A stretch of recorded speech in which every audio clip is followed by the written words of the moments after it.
Nós vamos estar fazendo ele capítulo por capítulo, versículo por versículo. Então vocês vão poder dizer que estudaram os 31 capítulos e os 915 versículos. E como eu não sou pastor, eu não faço pregação, eu sou professor, eu dou palestras. Então eu faço o aluno ler o texto e a gente comenta o texto. Meu sistema é de aula, não é de pregação. Então o objetivo é nós fazermos esse estudo dos 31 capítulos e os 915 versículos. Ficou um sábado por mês para vocês e um domingo por mês na EBD.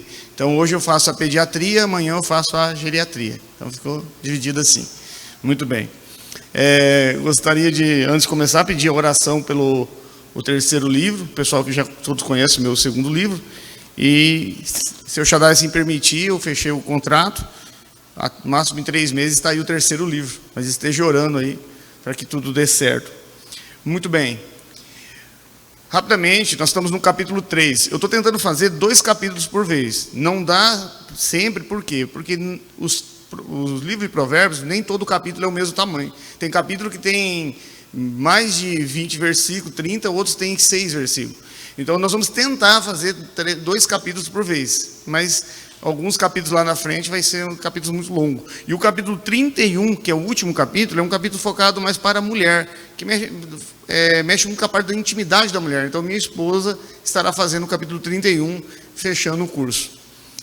Rapidamente aqui, nós vamos fazer toda uma introdução lá desde o capítulo 1, eu quero fazer o capítulo 3 e 4. O material vocês têm aí na mão, fica fácil para ler, não precisa ler direto aqui no DataShow, pode ler o que está na mão, é o mesmo. Mas só uma pequena introdução. A palavra principal em Provérbios é sabedoria, shokmah em hebraico. Mas lembra que nós dissemos que em Provérbios sabedoria não é só uma opinião, não é só uma expressão da cognição humana, mas é uma pessoa. E quem é essa pessoa?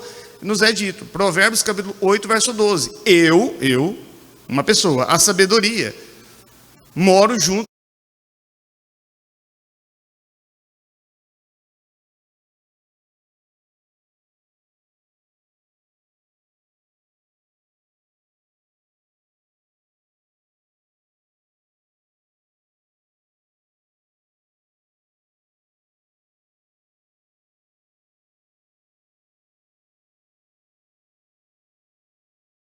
da cognição. Ela é uma pessoa. A sabedoria no livro de Provérbios salva, dá vida.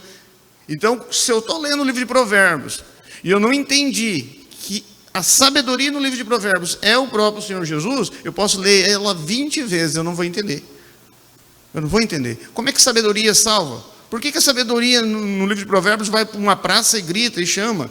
Porque ela é uma pessoa. Olha o que ele diz. Eu, a sabedoria, moro com a Deixa eu fazer uma pergunta para você. Com quem que Jesus mora? Ele está à destra de quem? Do Pai Celestial. Então aqui ele está chamando ele de sabedoria e o Pai Celestial de prudência. Eu, a sabedoria, habito com E Jesus está à destra de quem? Do Pai. Então ele está chamando ele de sabedoria e o Pai de prudência. Veja bem, se eu realmente reconheci meu lamentável estado de pecador errado diante de Deus, e confessei o Senhor Jesus Cristo como meu único e suficiente Salvador, eu não serei perfeito. Eu não vou deixar de ser um pecador.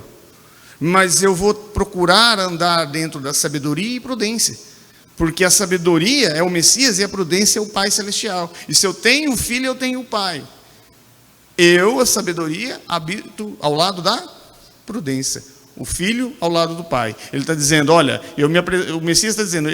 Deixa eu me apresentar para vocês. Eu sou a sabedoria. E meu pai é a prudência. Olha essa coisa engraçada. Uma pessoa que tem esses dois, na prática, não estou falando na boca, não. Uma pessoa que tem esses dois na prática, sabedoria e prudência. Com certeza, ela vai ter uma vida feliz. Então, se você está buscando felicidade aí, coloca a sabedoria, que é Jesus, a prudência, que é o Pai Celestial, no centro da sua vida. E aí você vai encontrar. Mas se eu pego a sabedoria, que é Jesus, e eu pego a prudência, que é o Pai Celestial, e ignoro, o que sobra para mim? Sofrimento. Sofrimento, angústia. É exatamente isso. Muito bem. Vamos começar lá. Como a maioria que já teve aula comigo, lembra? Não é uma pregação, é um sistema de aula. Vocês podem ler na folha ou ali, tanto faz. Os que estiverem com a vista melhor, podem ler ali. Vamos ler lá? Meu filho.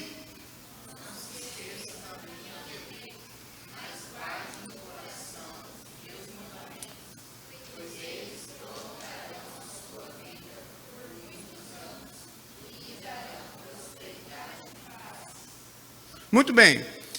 Veja bem, o objetivo desse curso é fazer a imagem embaixo responder o versículo. Quando você acabou de ler o versículo, por que eu falei que é versículo por versículo e tem 2 versículos ali? Porque existe alguns versículos no livro de Provérbios que ele não fecha o raciocínio com um só versículo. Aí foi obrigado a ir os 2 juntos. Então quando você vê ali o 2 versículo 3, é porque dependeu de 2 ou 3 para fechar o raciocínio. Mas nós estamos estudando versículo por versículo. O objetivo desse curso é o seguinte: se a imagem embaixo, a imagem que está aqui embaixo, ela não respondeu o versículo em cima, então eu falei. Veja bem, o meu objetivo foi fazer a imagem embaixo responder o versículo em cima. Então quando você acabar de ler o versículo em cima e olhar para a imagem embaixo, ele já tem que naturalmente te responder. Agora veja bem, ele diz: meu filho, não se esqueça da minha lei. Então veja bem, primeiro passo, eu não posso esquecer da palavra de Deus. Eu não posso esquecer da Bíblia. O que é a palavra de Deus? A Bíblia. A Bíblia é a palavra de Deus, a palavra de Elohim. E ele disse: se você não esquecer da minha lei, se você amar a minha lei, ela vai te trazer prosperidade. Gente, hoje em dia realmente tem muito comércio da fé. Tem muito comércio da fé. Só que nós não podemos deixar de dizer a verdade. Uma pessoa que ela é comprometida economicamente com a igreja, ela entrega o seu dízimo, ela dá a sua oferta, ela é abençoada por Deus. Mas vocês estão pregando o evangelho da prosperidade? Não da forma que muitos pregam, biblicamente. Não é naquela coisa: então quer dizer que se eu der R$1.000 para a igreja, eu vou ganhar 10 mil. Se você fizer nessa intenção, você vai perder 10 mil. Só que nós não podemos deixar de dizer a verdade. Então nós temos que ter um ponto de equilíbrio. Não, em nome de combater o comércio da fé, nós não vamos tocar no assunto de quem é comprometido com a obra de Deus e é abençoado. Claro que não, gente. Se você entrega o seu dízimo, se você é um ofertante, a Bíblia diz que você é abençoado. Eu não posso dizer o contrário. Não estou negando o fato que existe muito comércio da fé. Então, claro, não os batistas. Mas enfim, se você for agarrado à palavra de Deus, você amar a palavra de Deus, eu vou te trazer prosperidade e eu vou prolongar a sua vida. Como é que eu posso colocar isso em prática? Não de forma filosófica. Tem muitas pessoas que levam a palavra de Deus de forma filosófica, sabe? Não, na prática. É simples. Quando eu respeito a palavra de Deus no que diz respeito à santidade, eu vou evitar de pegar DSTs, doenças sexualmente transmissíveis. Eu vou evitar. Por que nós temos uma demanda enorme de aborto? Você acha que uma mulher casa com um homem, fica 4, 5 anos casada, e quando ela engravida, ela pensa: eu vou abortar? Não, a maioria das meninas que aparecem nas clínicas escondidas e querendo abortar é menina que fez o quê? Engravidou fora do casamento, namoradinho. Então, quando eu sigo a palavra de Deus referente à santidade, eu vou evitar de pegar DSTs, doença sexualmente transmissível, eu vou evitar de uma gravidez não desejada que pode levar a pessoa a querer praticar um aborto. Então, sim, quando eu honro pai e mãe, qual é o mandamento que traz bênção? Um dos mandamentos que já vem uma promessa de bênção de prolongar até os dias: honra teu pai e tua mãe. Então, se eu sou apegado à palavra de Deus, é porque eu amo. Sabe, vocês já notaram uma coisa? Quando você gosta de um assunto, você grava ele mais fácil. Eu tenho um irmão meu, aliás, eu tenho 2 irmãos meus formados em agronomia. E eu tenho um que fez mestrado. Essa parte, negócio de manipulação eu não entendo muito bem disso, mas essa parte de manipulação de adjuvante, produto que vai dentro junto com o veneno para passar na planta. E um dia a gente assando uma carne lá, e estava ele e o amigo dele falando sobre esse assunto. Eu não entendo nada desse assunto, eu não gosto desse assunto, não é minha área. Eu não prestei atenção, eu não vi a hora deles acabar aquele assunto para mim começar a falar de gerenciamento hospitalar, de escritor de livro sobre a Bíblia, uma coisa assim, porque eu não entendia. E eu não gravei, porque eu também nunca tive interesse por essa área. Você notou que quando você não gosta de uma coisa, você tem dificuldade de gravar? Então se você estiver tendo dificuldade de gravar a Bíblia, dá uma checada no coração. Quem sabe o que está faltando é amor a Deus. Quem sabe você não está amando a Deus de verdade. Quem sabe você não está realmente... Porque se você tem amor pela palavra de Deus, você não consegue ficar longe. Você tem um desejo de estudar. A palavra de Deus diz que se você procurar Ele, você encontra. Se tivesse escrito assim, ó, me procure. Deus falasse assim, ó, me procure que você me encontra. Opa, seria fácil. Mas não é o que a Bíblia diz. O que está escrito em Jeremias 29:13? Jeremias 29:13 diz, esse povo me encontrará. Se me procurar? Não, se me procurar de todo o coração. O que o provérbio diz aqui para nós? Se eu amar a palavra de Deus. Então, se eu estou tendo dificuldade em entender a Bíblia, em pesquisar, eu já vi gente falar assim, mas gente, eu tenho uma dificuldade, eu começo a ler a Bíblia e já me dá sono. Eu falei, sabe de uma coisa? Quando eu estou conversando com uma pessoa que eu não sou muito fã dela, eu começo a falar com ela, também começa a me dar sono. Então, provavelmente, você não é muito chegado em Deus. Porque se você é chegado em Deus, você não consegue parar de ler. Você pega aquilo ali, você entende, você quer saber o significado, você vai atrás. Então, é o coração, a palavra de Deus diz. É o coração. Vamos ler lá?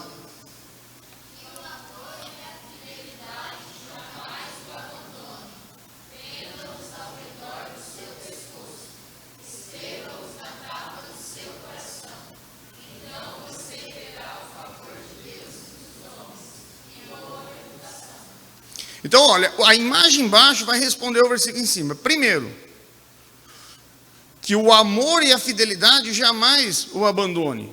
Opa! Se eu tiver amor e fidelidade, primeiramente para com Deus. Veja bem. Você ter amor e fidelidade para com o teu trabalho, está ligado ao amor e a fidelidade que você tem para com Deus. Porque Deus disse que para você trabalhar, não como quem trabalha para o homem, mas para o amor e fidelidade que você tem para com a tua igreja, é o amor e fidelidade que você tem para com, ou seja, reflete isso. O que acontece normalmente na igreja? Não nas batistas, mas na maioria das igrejas. Churrasco da igreja, 90% de presença. Culto de domingo à noite, uns 70%. Culto de EBD, 30%. Culto de oração, 10%. É mais ou menos, a matemática é mais ou menos essa.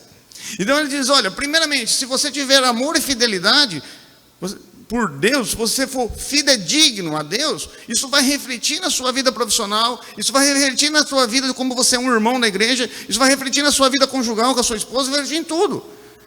Então, a falta de fidelidade para com Deus afeta tudo isso. Quanto mais fidedigno, fiel e digno você for para com Deus, vai refletir isso no seu trabalho, na sua posição como irmão da igreja, na sua vida conjugal, na sua vida como um estudante e tudo mais.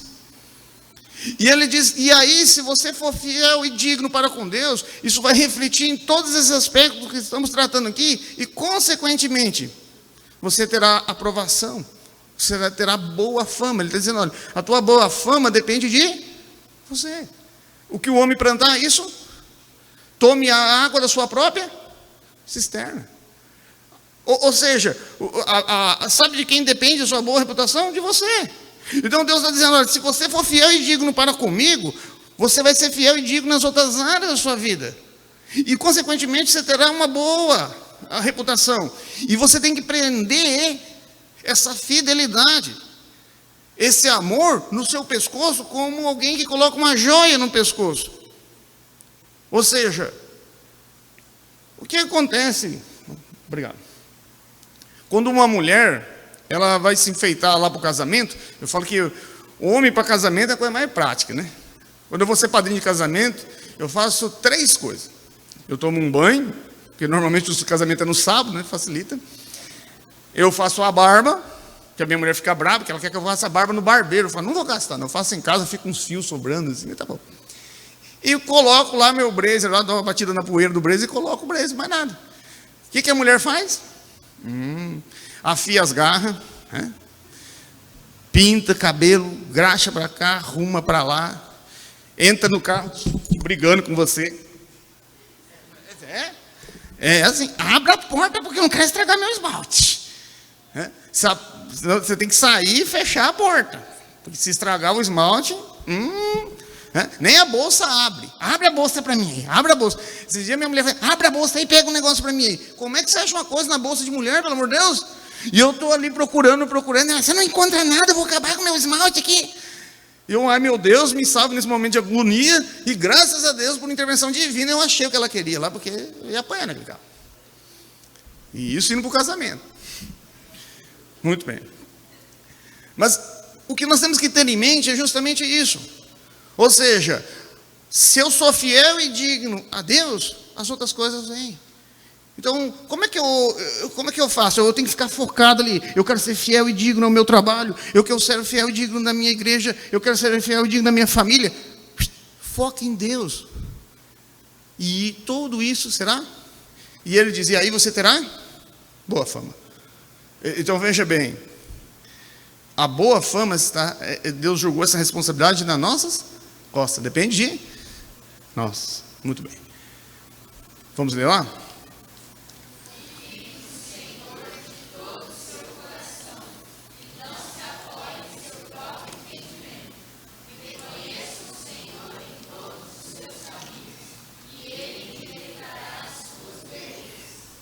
Observe bem, existe um ditado popular que diz assim, a única coisa que ninguém pode tirar de você é o conhecimento. Esse ditado popular é facilmente derrubado pela ciência. Se você tem alguma dúvida disso, eu posso te apresentar alguns dos pacientes muito inteligentes com sequela de AVC. Em Foz do Iguaçu tinha uma amiga nossa lá, da minha mãe, da minha família, ela fez pós-doutorado. Ela teve um AVC e a gente foi ver ela. Todo o conhecimento dela acabou. Ela não conseguia lembrar direito nem do nome da filha. Então, até o conhecimento pode ser tirado. Você não pode perder a salvação, se você realmente reconhecer o seu lamentável estado de pecador e errado diante de Deus, e confessou o Senhor Jesus Cristo como o único Senhor e Salvador. Mas, sobre essa vida, esta curta vida adâmica, você pode perder a sua vida, você pode perder o seu dinheiro, você pode perder a sua inteligência. Aquilo que eu aprendi, ninguém tira de mim. Converse com alguém que tem Alzheimer. Converse com alguém que tem Parkinson. Conversa com um jovem que caiu de moto aí, teve um acidente e fez uma apresentação de massa cefálica. Conversa com ele. Sim. Não se acorrente nesse mundo adâmico. Nós estamos aqui de passagem. A pergunta é se no final você vai passar pela porta larga ou pela estreita. Todos nós aqui temos pastor. Todos nós. Ou você é uma ovelha de Jesus e ele é teu pastor, ou você é um bode de Satanás. E qual é o problema de ser um bode de Satanás? É que Satanás tem uma churrascaria e de vez em quando ele serve bode assado. É só esse o problema, o resto não tem problema nenhum. De vez em quando ele serve um bodezinho lá. É o prato preferido dele. Muito bem. Mas o que a palavra de Deus diz? Não se apoie em seu próprio entendimento. Olha, eu vou dizer uma coisa para você. Ficar vaidoso com muito conhecimento é fácil. Em todas as áreas. O cara está lá dando aula lá. Né? Eu que fui professor universitário muitos anos, sei. No meu tempo, pós-graduação já era muita coisa. Eu fiz pós pela Univel em Cascavel, em gestão hospitalar e recurso financeiro. Era uma coisa enorme. Você fazia uma pós-graduação, você falava, né? Sou pós-graduado. Hoje, né? Que se você não tiver um mestrado, é difícil você dar aula na universidade. O cara fala assim: eu tenho uma pós-graduação, né? Mas a própria palavra nos mostra que é muito fácil ficar vaidoso com o conhecimento. Por que foi colocado um espinho na carne de Paulo? Para que ele não se engrandecesse com a sua revelação. Então, presta atenção numa coisa, nós não temos o direito de ser arrogante, porque nós somos salvos por um Messias humilde. Então, o provérbio está dizendo, não se apoie na sua própria sabedoria, não se apoie. O que está escrito em João 13,5?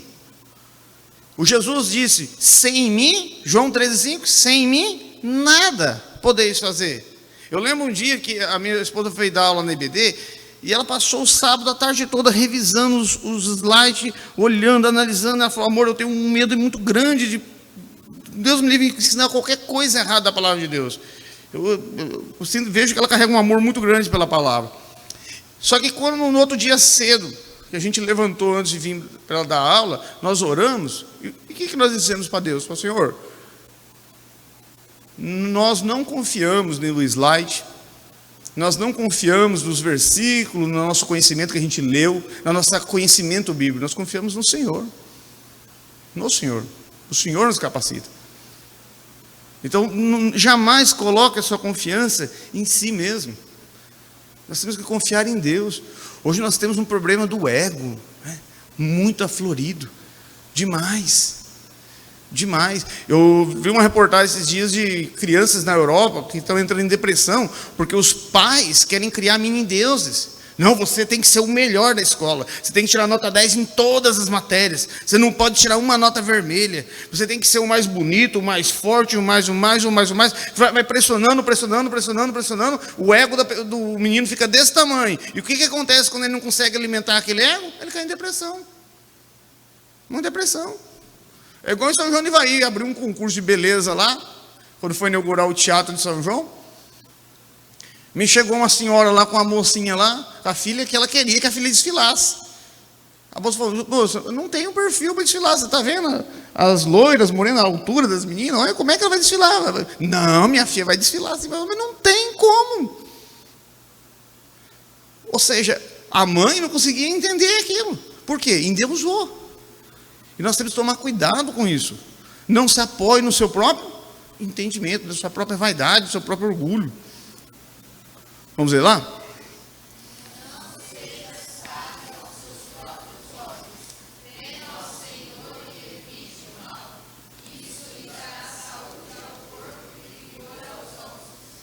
Olha bem, se você não for sábio aos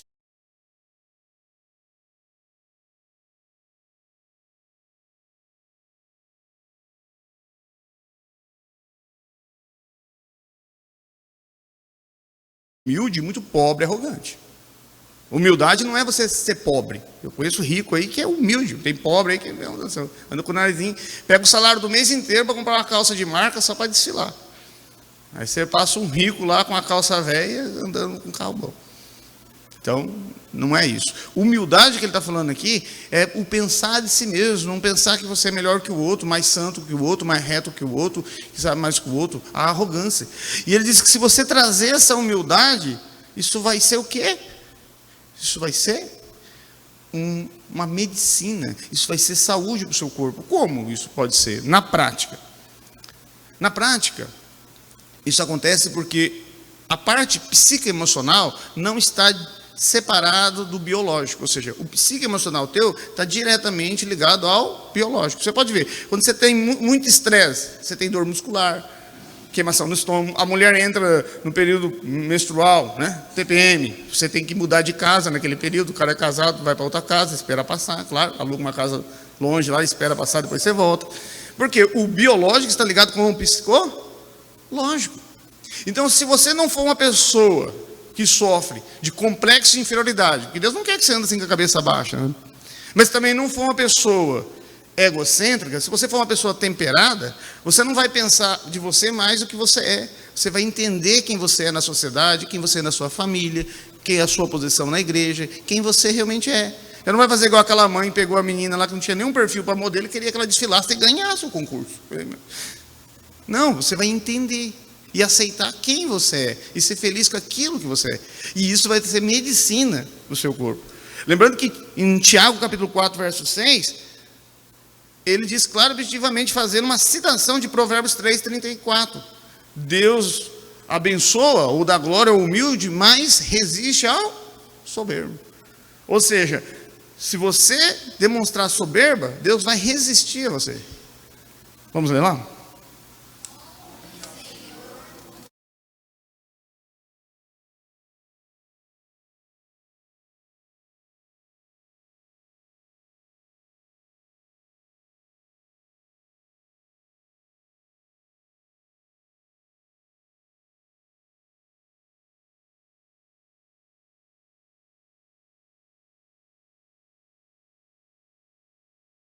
raiz de todos os males. Olha, eu vou ser bem sincero. A parte mais sensível de muitos crentes não é o coração, é o bolso. É o bolso. É a parte, eu falo que a última área do crente a se converter é o bolso. Então aqui nós não estamos de maneira alguma pregando prosperidade financeira, curandeirismo. Nós não estamos aqui fazendo comércio na fé, mas não podemos deixar de dizer a verdade.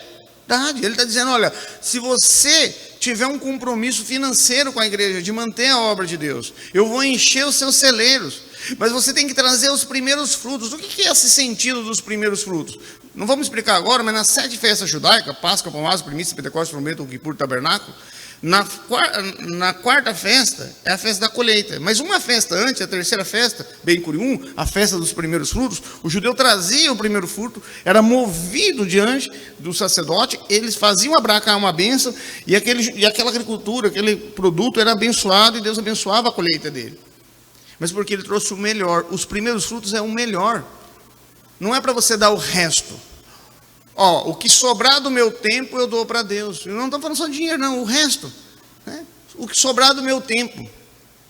Se sobrar algum tempo eu leio a Bíblia. Faça o contrário. Leia a Bíblia e se sobrar algum tempo você faz outra coisa. Se sobrar algum tempo eu vou na igreja. Não, faz o contrário. Vem na igreja, se sobrar tempo você faz outra coisa. Inverte isso. Vamos ver lá?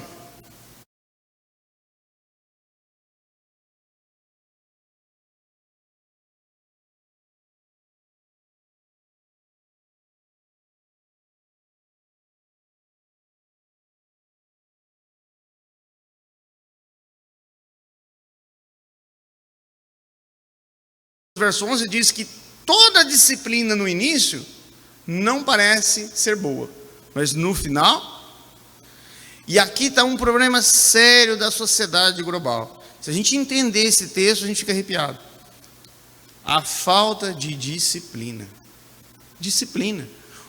Pais que não disciplinam mais seus filhos. Muitas vezes não disciplinam os filhos porque está abraçando essa ideologia da nova era, essa ideologia dessa globalização.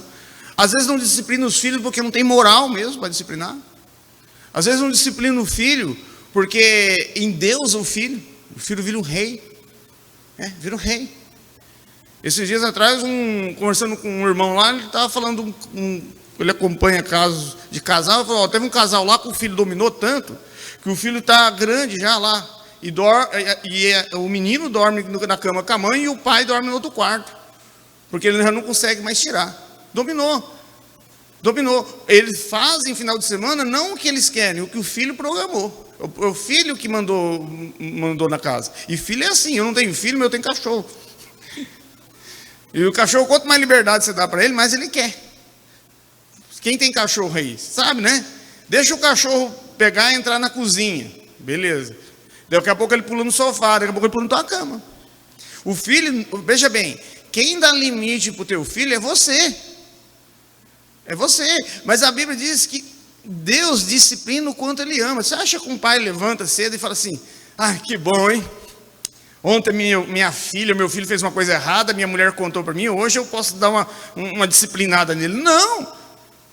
Ele vai com o coração partido, mas se ele te ama, ele te disciplina. Olha o que a palavra de Deus diz. Hebreus, capítulo 12, verso 11. Toda disciplina no início parece mal. Eu era, olha, terrível, era conhecido como Rodrigo o Terrível na igreja. Eu apanhei tanto no banheiro da igreja que até hoje eu tenho trauma. Eu olho para o banheiro da igreja, não, naquele tempo a gente apanhava no banheiro da igreja. Sei lá, uma chineladinha. Mas você pode ver, pergunta para minha esposa, saí 100% normal. Então, tranquilo. Ela está aqui. Vamos ler lá?